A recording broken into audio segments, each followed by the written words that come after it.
Prince William and Harry's most heartbreaking moments in the Princess Diana film. To celebrate Princess Diana on the 20th anniversary of her tragic death, her sons Princes William and Harry have done something they've already vowed to never do again: publicly share their personal memories of the woman they suddenly lost when William was 15 and Harry was just 12. In the HBO documentary Our Mother, Her Life and Legacy, airing Monday evening, the royals allow cameras to capture them as they flip through the childhood photo albums Diana herself assembled for the boys over 20 years ago. The result is a loving and remarkably intimate portrait of Diana, which William and Harry hope will endear and introduce the people's princess to an entirely new generation. Ahead, the most intimate moments and heartbreaking revelations. Their favorite memories of Diana.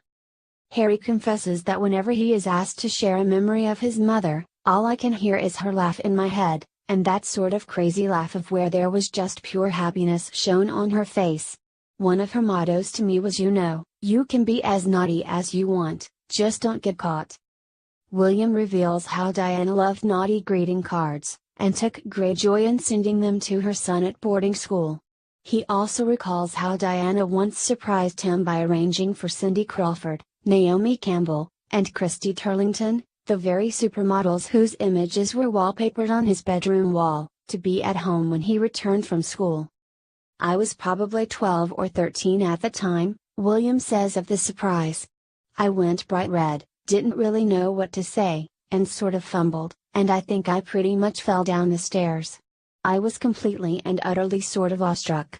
That was a very funny memory that's lived with me forever about her, loving and embarrassing and being the sort of the Joker. Their final phone call. The film's more heartbreaking moments arise when William and Harry, for the first time publicly, discuss their final phone call with their mother, received when the boys were on holiday with their father's family.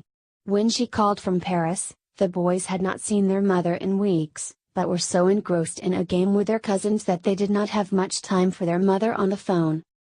I can't really necessarily remember what I said, but all I do remember is, regretting for the rest of my life how short the phone call was, Harry says. I have to sort of deal with it for the rest of my life. Not knowing that was the last time I was going to speak to my mom, and how differently that conversation would have panned out if I'd had even the slightest inkling that her life was going to be taken the night. Harry and I were in a desperate rush to say goodbye. See you later, can I go off? William adds. If I'd known what was going to happen, I wouldn't have been so blasé about it. That phone call sticks in my mind quite heavily. Harry recalls what it felt like to get a hug from his mom. She would just engulf you and squeeze you as tight as possible, Harry says in the documentary. And being as short as I was then, there was no escape. You were there and you were there for as long as she wanted to hold you. Even talking about it now, I can feel the hugs that she used to give us, and, I miss that feeling, I miss that part of a family, I miss having that mother. To be able to give you those hugs and give you that compassion that I think everybody needs. Harry meets two people who interacted with his mother more recently than he did. In the documentary, Harry meets two landmine victims, Zarko Peric and Malik Braderick, whom Diana met on her last mission to Bosnia, after she bid farewell to her boys so they could spend the summer holiday with their father. Noting the strangeness of this timeline, Harry tells Beric and Braderick, "Well, you saw my mother more recently than I did, I guess." William reflects on his good fortune to have been Diana's son. Losing someone so close to you is utterly devastating, especially at that age, William remarks. There's not many days that go by that I don't think of her. I have a smile every now and again when someone says something, and I think that's exactly what she would have said, or she would have enjoyed that comment. So they always live with you people, you lose like that. I give thanks that I was lucky enough to be her son and know her for the 15 years that I did, he continues. She set us up really well. She gave us the right tools, and has prepared us well for life, not obviously knowing what was going to happen. William reveals how he has posthumously introduced Diana to his young children. In one of the documentary's most emotional moments, William is asked how he keeps Diana's memory alive for his children. I think, by constantly talking about Granny Diana, William answers. So we've got more photos up around the house now of her, and we talk about her a bit and stuff. And it's hard, because obviously Catherine didn't know her, so she cannot really provide that level of detail.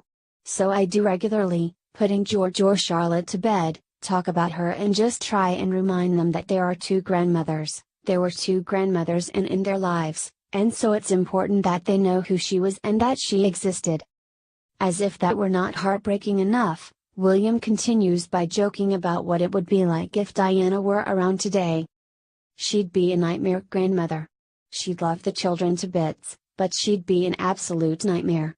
She'd come in, probably around bath time, cause an amazing amount of scene, bubbles everywhere, bath water all over the place, and then leave. William reveals that he felt his mother's presence during his 2011 wedding. When it came to the wedding, I did really feel that she was there, he says. You know, there was times when you looked to someone or something for strength, and I very much felt she was there for me. Even though Harry had only 12 years with her, he still considers her the best mother. She was our mom, Harry notes. She still is our mom.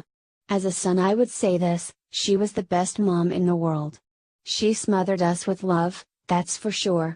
There's not a day that William and I don't wish that she was, we don't wish that she was still around, and we wonder what kind of a mother she would be now, and what kind of a public role she would have, and what a difference she would be making.